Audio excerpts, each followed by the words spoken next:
The US is sending yet another advanced weapon system to Ukraine, this time the General Atomics Gray Eagle drone. It's very similar to the Predator drone that I think a lot of people are already familiar with. And this is another weapon system that the Western media is trying to promote as some potential game changer. So let's check out what Reuters has to say in this article right here. Exclusive. U.S. plans to sell armed drones to Ukraine in coming days. Sources. The article says the Biden administration plans to sell Ukraine only four, MQ-1C Gray Eagle drones that can be armed with Hellfire missiles for battlefield use against Russia. 3 people familiar with the situation said. The Reuters article also notes that Ukraine is already operating a number of drones, including Turkey's Bayraktar TB2 drones. And if you look at the specifications of the Bayraktar and the Gray Eagle, they're very similar. They're very similar. But Reuters says the Gray Eagle represents a leap in technology because it can fly up to 30 or more hours depending on its mission and can gather huge amounts of data for intelligence purposes. Gray Eagles, the Army's version of the more widely known Predator drone, can also carry up to 8 powerful Hellfire missiles. The sale is significant because it puts an advanced, reusable U.S. system capable of multiple deep strikes on the battlefield against Russia for the first time, and actually not really. Because just like the Bayraktar drone, the Gray Eagle has no way of penetrating Russia's air defenses. And Russian air defenses protect the main body of its force out on the battlefield, and so striking deep into that is impossible for these drones. It's not going to happen. And I'm going to talk a little bit more about how Ukraine has been using its Bayraktar drones, and that will give us a glimpse into how they may potentially use these Gray Eagle drones. But it's safe to say that this is not going to give Ukraine any additional capability that it didn't already have, and a capability that already has made no difference for Ukraine. What it will do is create all of the problems that trying to rush a new system, a new advanced weapon system into service has. Well, let's talk about some of those. Reuters notes training on the UAV, that means unmanned aerial vehicle. Training on the UAV system made by General Atomics usually takes months, but a notional plan to train experienced Ukrainian maintainers and operators in a handful of weeks has been proposed in recent weeks, the sources said. So what does that mean? If they're experienced operators, don't they have drones to fly already? And if not, then at best, these Gray Eagles are just replacing the Bayraktar drones that Ukraine has been losing in this conflict. And as Reuters says, they're only sending 4, at least in the beginning. They're only getting 4. That is not even going to replace the number of Bayraktars that they have lost. If you look at the specifications of Turkey's Bayraktar TB2 and General Atomics Gray Eagle or Predator, their specifications are very similar. Yes, the Gray Eagle can carry a larger payload, but that is actually about it. It has almost the same ceiling. It can fly for almost the same number of hours. There really is not that much of a difference, and there is nothing that the Gray Eagle can do that will make up for all of the shortcomings that the Bayraktars had that Ukraine has been using and losing this war with. And I want to point out this Al Jazeera article right here. This one, I've gone over this one before. What do we know about Ukraine's use of Turkish Bayraktar drones? And they admit what the shortcomings are for this drone in particular and these type of drones in a more general sense. And they're quoting Mauro Gili, senior researcher in military technology and international security at ETH Zurich. They say it will very well depend on Russian air defenses. Drones like the TB2 are vulnerable to anti-air defense systems. To be effective, they need to be employed in a savvy way in coordination with other electronic warfare systems that blind enemy radars and through appropriate tactics. However, against capable enemies, these technologies and tactics might not be sufficient. In Libya, Russian forces figured out effective ways to counter Turkish tactics and shoot down their drones. The same has been observed in Syria. That Ukraine could strike some Russian ground forces with TB2 suggests either that Russian forces are advancing without air defense, which is very well possible, and that is actually what had happened in light of the logistical and organizational problems Russia has encountered so far, or that Ukrainian forces acquired also advanced electronic warfare systems. Whether they have a systematic effect on the outcome of the war, it's hard to say, but I tend to be skeptical, said Gilly, and so do I. And I think in hindsight, we can see that the Bayraktar has made no difference, and these Gray Eagles will also make absolutely no difference. Let's take a closer look at the Bayraktar. Let's look at a couple of aspects of how Ukraine has been employing it, how they acquired them in the first place, how long it took them to get them into operation, and then we can sort of extrapolate what it's going to look like when they finally start using these Gray Eagles, if and ever they do. In other articles, you will see them describe the Bayraktar TB2 system.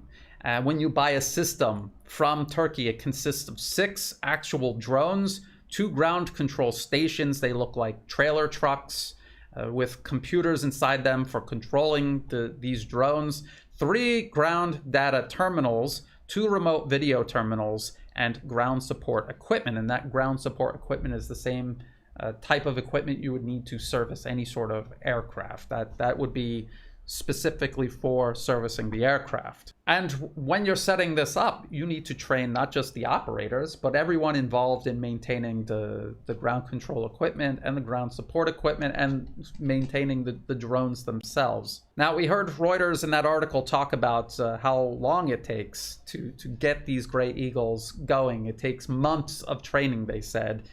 And the US is talking about cutting that down into weeks. And when you do that, there are going to be definite trade-offs. There will be definite trade-offs. And then you're not even going to be able to use it as effectively as Ukraine had been using their Bayraktars, because they did not just start using Bayraktar drones. Let's take a look at how that develops. So this is an article from all the way back from 2019. Ukraine, Turkey have signed deal for 12 Bayraktar TB2 UAVs. Poroshenko says so. President Volodymyr Zelensky wasn't even elected yet. That's how long ago they started this process of acquiring and integrating the Bayraktar drone into the way Ukraine wages war. So that was January 2019. If we look at articles like this from UA Wire, July 6, 2020, that's when they started the first test flights in Ukraine of the Bayraktar drone. By September 2021, Ukraine announced that it would be buying 24 more drones. You can read about that in articles like this from Defense News. Ukraine is set to buy 24 Turkish drones, and then they're talking about why hasn't Russia pushed back, and they get into some of the geopolitics regarding Turkey's relationship with Ukraine, but also with Russia and how complicated it is. And then by October 2021, in Ukraine's first combat use, Bayraktar TB2 destroys Russian armament. And so that was almost 3 years from announcing that they are going to acquire Bayraktar drones to test flying them, integrating them into their units where they will actually perform combat missions, and then finally carrying out combat missions. Almost 3 years. And so the US has tried to cut that down to just weeks. And there's a reason it takes that long. There's a reason it took that long to do that, because that's how long in reality it takes to integrate an advanced weapon system into your military and use it effectively. You can cut corners and cut the time down and just use it, but you won't be using it effectively. And they're only getting 4 Gray Eagle drones, and if they're not going to use them effectively, then what's the point? Well, we'll circle around to what the point actually is here in just a moment, but let's look at some other factors here.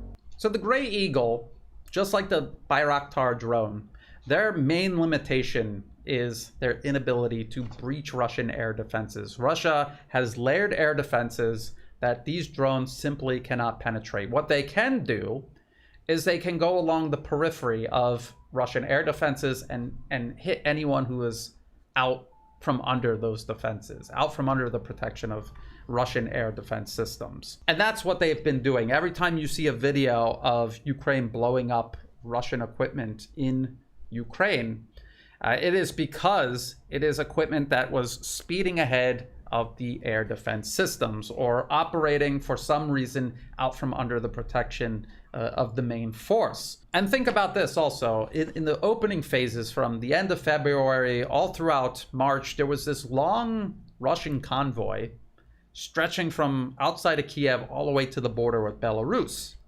And it just sat there. It sat there for weeks and weeks. And Ukrainian manned aviation couldn't reach it, and neither could their unmanned drones. The Bayraktar could not reach there and strike at that column. That is an illustration of just how effective Russian air defenses are. That they could have all of those vehicles just sitting out there, and Ukraine could not get their aircraft or their drones over there to strike at them and destroy that column. Then there was Snake Island. Snake Island is this island in the Black Sea. It's at the very edge of Ukraine's borders, past Odessa, and there has been some fighting over Snake Island, and the Bayraktar drone was involved, heavily involved. Snake Island had the protection of Russian air defenses, but it wasn't layered and dense like it is, say, in the Donbas region. But even still, they managed to shoot down a large number of Bayraktar drones, and ultimately, at the very end of all of the fighting over Snake Island, Russia ended up maintaining control over it, not Ukraine. So even at the very edge, out from under the main layered air defenses of Russia, of Russian forces, these Bayraktar drones are facing serious limitations to what they're able to do. And they are not producing strategic or even tactical defeats like I think people imagine them doing. So then the question is, if General Atomics Gray Eagle drones are not going to offer Ukraine any additional capability besides being able to carry more weapons, but if they're not able to get past that air defense, they're not going to change anything on the battlefield. It will not change the course of the conflict. It won't even contribute toward changing the course of the conflict. Why is the U.S. spending money on these drones? Why would the people of Ukraine be spending money on these drones? For what? For what purpose? What is the real purpose of sending these drones? The real purpose is so that General Atomics can get their snout into the food bin alongside Raytheon and Lockheed Martin. Both of these corporations, these arms manufacturers, have made hundreds of millions off of this war. And I think that General Atomics wants to get their snout into the food bin also. All of the money that the United States is shoveling into the bin for defense contractors to eat. I think this is just General Atomics trying to get their fair share. Ukraine has lost the war. They are not going to win this. They're not even going to stop it. Whatever Russia decides to do in Ukraine, they're going to do it. The only thing that can change the course of this conflict is a U.S. NATO intervention. And as I've said many times before in previous videos, it'll look something like what they did in Syria, where they enter into Western Ukraine, create a buffer zone there far away from where Russian forces are operating to secure at least some part of Ukraine, to preserve it. And they may also make a play for Odessa to maintain some sort of access to the sea of whatever is left of Ukraine. But Russia has taken the territory that they have. I don't see them ever giving it back. Sending 4 Gray Eagle drones built by General Atomics is not going to change that. The only thing it's going to change is the balance in General Atomics' bank account. If you thought this video was useful, please like and share. Think about subscribing. It's free to do. It helps the channel grow. If you're watching this video on YouTube, please check the video description below for other places you can find and follow my work. You can do so through Telegram, through Odyssey, and through Rumble, just in case YouTube decides to delete my channel. I've already been deleted off of Twitter for my coverage of Ukraine. In the video description below, you will also find all of the links that I used, that I referenced for making this video, as well as for ways you can help support my work. You could do that through Buy Me a Coffee, through Patreon, and also through PayPal. to everyone who has been helping out, whether it's one-time donations, month-to-month memberships, or even if you're just helping share my work with others. I greatly appreciate all of that help. I could not do this without it, so thank you. And as always, thank you for watching.